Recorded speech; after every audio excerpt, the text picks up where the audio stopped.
말씀 씨앗을 심어요. 사랑하는 친구들, 말씀 씨앗 시간이에요. 오늘 말씀은 민수기 4장부터 6장까지 말씀이에요. 다 함께 말씀 씨앗 심을게요. 민수기 4장. 여호와께서 모세와 아론에게 말씀하셨습니다. 레위 사람 가운데에서 고아 자손을 따로 세어라. 그들은 집안별로 가족별로 세어라. 30세에서 50세까지의 남자들을 세어라. 그들은 회막에서 일할 사람들이다. 그들에게 회막 안에 가장 거룩한 물건인 지성물들을 맡게 하여라. 이스라엘 백성이 이동할 때 아론과 그의 아들들은 회막으로 들어가거라. 그들은 휘장을 걷어내려서 언약궤를 그 휘장으로 덮어라. 그 위에 고운 가죽으로 만든 덮개를 덮고 다시 파란색 천을 덮은 다음에 언약궤의 고리에 채를 꿰어라. 또 진설병을 놓는 상 위에도 파란색 천을 깔아라.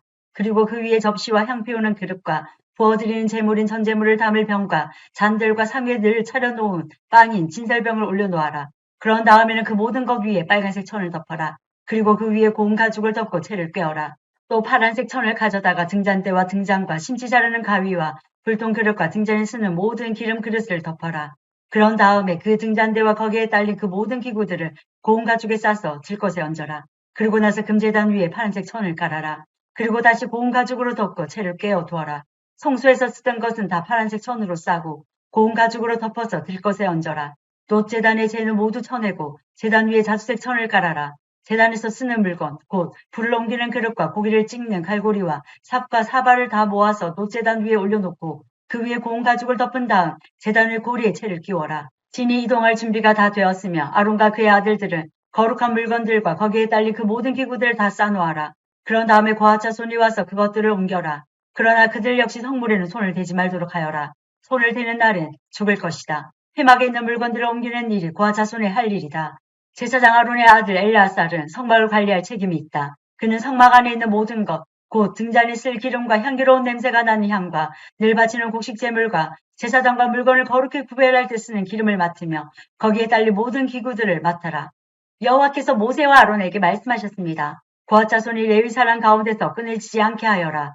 그들이 가장 거룩한 물건들에 가까이 갈 때 죽지 않도록 아론과 그의 아들들이 들어가서 고아 자손이 해야 할 일을 일일이 가르쳐 주어라.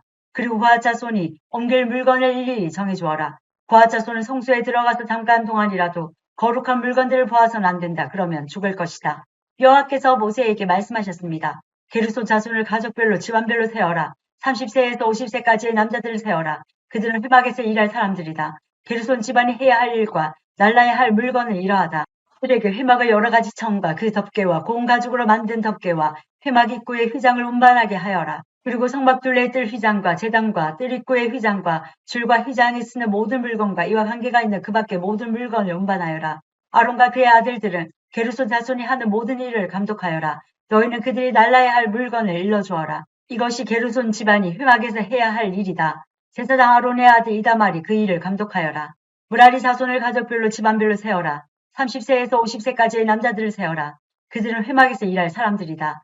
무라리 집안이 해야 할 일은 회막을 열반지와 빗장구 기둥과 밑받침을 나르는 일이다. 그들은 또 뜰 둘레에 있는 기둥과 그 밑받침과 장막 말뚝과 줄과 거기에 달린 모든 연장을 날라라. 너희는 각 사람이 해야 할 일을 자세히 일러주어라. 이것이 무라리 집안이 회막에서 해야 할 일이다. 제사장 아론의 아들 이다말이 그 일을 감독하여라. 모세와 아론과 이스라엘 장로들은 고아 자손을 가족별로 집안별로 세웠습니다. 이들은 30세에서 50세까지의 남자로서 회막에서 일할 사람들입니다. 가족별로 이름을 적은 남자는 모두 2,750명이었습니다. 이것이 회막에서 일한 고아 자손을 모두 합한 수입니다. 모세와 아론은 여호와께서 모세에게 명령하신 대로 그들의 수를 세웠습니다. 게르손 집안도 가족별로 집안별로 이름을 적었습니다. 이들은 30세에서 50세까지의 남자로서 회막에서 일해야 했습니다. 집안별로 가족별로 이름을 적은 남자는 모두 2,630명이었습니다. 이것이 회막에서 일한 게르손 자손을 모두 합한 수입니다. 모세와 아론은 여호와께서 명령하신 대로 그들의 수를 세웠습니다. 무라리 집안도 가족별로 집안별로 이름을 적었습니다. 이들은 30세에서 50세까지의 남자로서 회막에서 일해야 했습니다. 집안별로 이름을 적은 남자는 모두 3,200명이었습니다. 이것이 회막에서 일한 무라리 자손을 모두 합한 수입니다. 모세와 아론은 여호와께서 명령하신 대로 그들의 수를 세웠습니다. 그리하여 모세와 아론과 이스라엘 장로들은 레위 사람을 가족별로 집안별로 다 세웠습니다. 30세에서 50세까지의 남자는 회막에서 일할 사람들입니다. 그들은 또 회막과 관계가 있는 물건들을 나르는 일도 했습니다. 가족별로 이름을 적은 남자는 모두 8,580명이었습니다. 여호와께서 모세에게 명령하신 대로 각 사람은 해야 할 일과 날라야 할 짐을 맡았습니다. 모든 일이 여호와께서 모세에게 명령하신 대로 이루어졌습니다. 5장. 여호와께서 모세에게 말씀하셨습니다. 이스라엘 백성에게 명령하여 누구든지 문둥병에 걸린 사람은 짐 밖으로 쫓아내도록 하여라. 그리고 피와 고름이 흘러나온 악성 피부병 환자와 시체를 만진 사람도 쫓아내어라. 남자든 여자든 가릴 것 없이 짐 밖으로 쫓아내어라. 그래서 내가 너희와 함께 사는 이 진을 더럽히지 마라. 이스라엘은 하나님의 명령에 복종했습니다. 그들은 여호와께서 모세에게 명령하신 대로 그런 사람들을 짐 밖으로 쫓아냈습니다.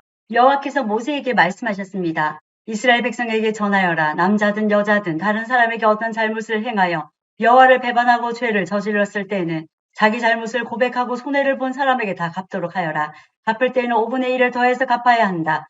만약 피해를 본 사람에게 보상을 받을 만한 가까운 친척이 없으면 잘못을 저지른 사람은 여호와께 갚아야 하고 그 갚은 것은 제사장의 몫이 될 것이다. 제사장은 순양을 제물로 바쳐서 잘못을 저지른 사람의 죄를 씻는 예식을 행하여라. 이스라엘 백성이 바치는 모든 거룩한 예물 가운데서 이스라엘 백성이 제사 지낼 때 제사장에게 가져온 것은 제사장의 몫이다. 모든 거룩한 예물은 바친 사람의 것이다. 그러나 그것을 제사장에게 주었으면 그것은 제사장의 것이 된다.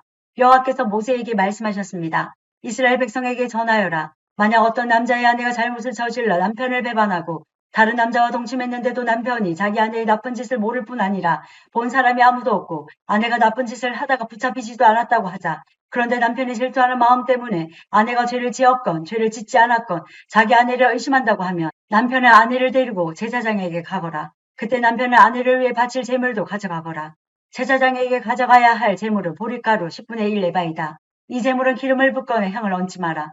이것은 질투 때문에 바치는 곡식 제물이며 아내에게 죄가 있는지를 밝혀주는 곡식 제물이다. 제사장은 여자를 가까이 오게 해서 여호와 앞에 세워라. 제사장은 거룩한 물을 오지 그릇에 담아다가 성막의 바닥에 있는 흙을 그 물에 타라. 제사장은 여자를 여호와 앞에 서게 하고 머리를 풀게 한 다음에 질투 때문에 바치는 곡식 제물을 여자에게 주어서 들고 있게 하여라. 그리고 제사장은 저주를 내리는 쓴물을 들어라. 제사장은 여자에게 맹세를 시키고 여자에게 이렇게 물어보아라. 그대는 다른 남자와 동침한 일이 없는가? 그대는 남편을 배반하여 몸을 더럽힌 일이 없는가? 만약 그런 일이 없다면 저주를 내리는 이 물이 결코 그대를 해치지 못할 것이다. 그러나 만약 그대가 남편을 배반하였거나 남편 말고 다른 남자와 함께 누웠다면 여호와께서 내 넓적 다리를 떨어져 나가게 하고 내 배는 부어오르게 하셔서 내 백성 가운데 본보기가 되게 하실 것이다. 그러므로 저주를 내리는 이 물이 그대의 몸에 들어가서 그대의 배를 부어오르게 할 것이고 넓적 다리를 떨어져 나가게 할 것이다. 그러면 여자는 그렇게 되기를 바란다고 말해야 한다. 제사장은 이 저주를 글로 써서 그 쓴물에 담가 씻어라. 그런 다음에 제사장은 여자에게 그 저주를 내리는 물을 마시게 하여라. 그 물을 마시며 여자의 몸이 아프게 될 것이다. 제사장은 질투 때문에 바치는 곡식 제물을 여자에게서 받아서 여호와 앞에 드리고 제단으로 가져가거라. 그리고 제사장은 곡식을 한 움큼 쥐어 전체를 바쳤다는 뜻으로 그것을 제단 위에서 태워라. 그런 다음에 여자에게 그 물을 마시게 하여라. 제사장은 여자에게 물을 마시게 한 다음 여자가 몸을 더럽히지 않았는지를 살펴보아라. 만약 여자가 남자에게 죄를 지었다면 물이 몸속에 들어갔을 때 여자의 배가 부어오를 것이고 넓적 다리는 떨어져 나가게 될 것이다. 또한 백성 가운데서 저축거리가 될 것이다. 그러나 만약 여자가 몸을 더럽히지 않아서 깨끗하다면 해로운 일도 일어나지 않을 것이고 아이도 낳을 수 있을 것이다. 이것은 질투에 관한 가르침이다. 이것은 여자가 남편을 배반하고 몸을 더럽혔을 때 지켜야 할 율법이다. 또한 남편이 자기 아내에게 질투할 때에도 남편의 아내를 여호와 앞에 세워야 하며 제사장은 위에서 말한 모든 일을 해야 한다. 이것은 율법이다. 만약 남편이 옳다면 여자는 죄의 대가를 받을 것이다. 6장. 여호와께서 모세에게 말씀하셨습니다.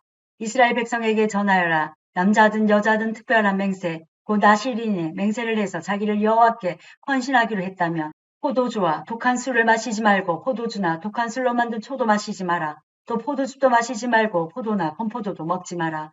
나실인으로 살기로 맹세한 동안에는 포도나무에서 난 것은 아무것도 먹지 마라. 씨나 껍질도 먹지 마라. 나실인으로 살기로 맹세한 동안에는 머리털을 깎지 마라. 여호와께 맹세한 특별한 기간이 끝날 때까지 그는 거룩해야 하므로 머리털이 자라나도록 내버려 두어라.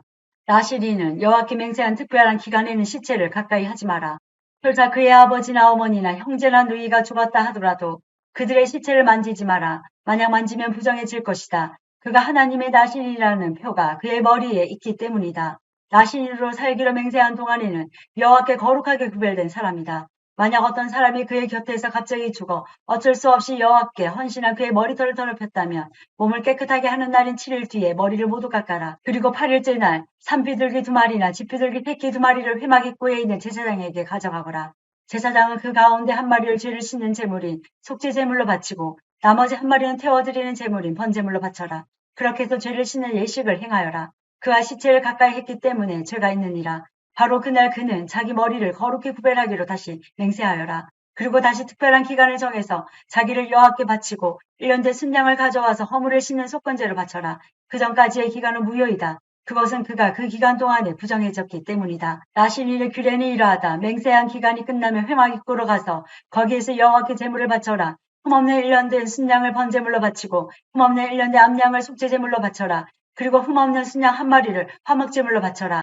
그 밖에도 누룩을 넣지 않고 기름을 섞어 만든 빵과 누룩을 넣지 않고 기름을 발라 만든 과자를 가져와서 곡식제물과 부어드리는 제물인 전제물과 함께 바쳐라. 제사장은 이 제물들을 여호와 앞에 가져와서 죄를 씻는 제사인 속죄제와 태워드리는 제사인 번제로 바쳐라. 그런 다음에 순양을 잡아 여호와께 화목제물로 바치며 그때 누룩을 넣지 않은 빵의 무교병 한 광주리를 함께 바쳐라. 그리고 곡식제물과 전제물도 바쳐라. 나시린은 회막 입구로 가서 그가 바친 머리털을 밀고 그 머리털을 화목제물 밑에서 타고 있는 불에 올려놓아라. 나시린이 머리를 모두 민 뒤에 제사장은 순양의 삶은 어깨 고기와 광줄에 들어있는 누룩을 넣지 않은 빵과 과자를 하나씩 나시린에게 주어서 손에 들고 있게 하여라. 그런 다음에 제사장은 그것들을 여호와 앞에 흔들어 바치는 제사인 요제로 드려라.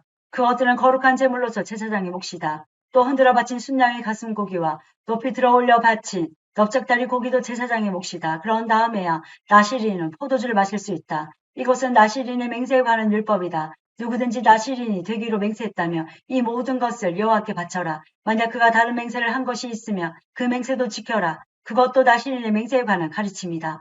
여호와께서 모세에게 말씀하셨습니다. 아론과 그의 아들들에게 전하여라. 너희는 이스라엘 백성에게 이렇게 복을 빌어주어라. 여호와께서 너에게 복을 내리시고 너를 지켜주시고 여호와께서 너에게 자비를 베푸시며 너에게 은혜를 내려주기를 빈다. 여호와께서 너를 내려다보시고 너에게 평화를 주시기를 빈다. 아론과 그의 아들들이 내 이름으로 이스라엘 백성에게 복을 빌어주며 내가 그들에게 복을 내릴 것이다.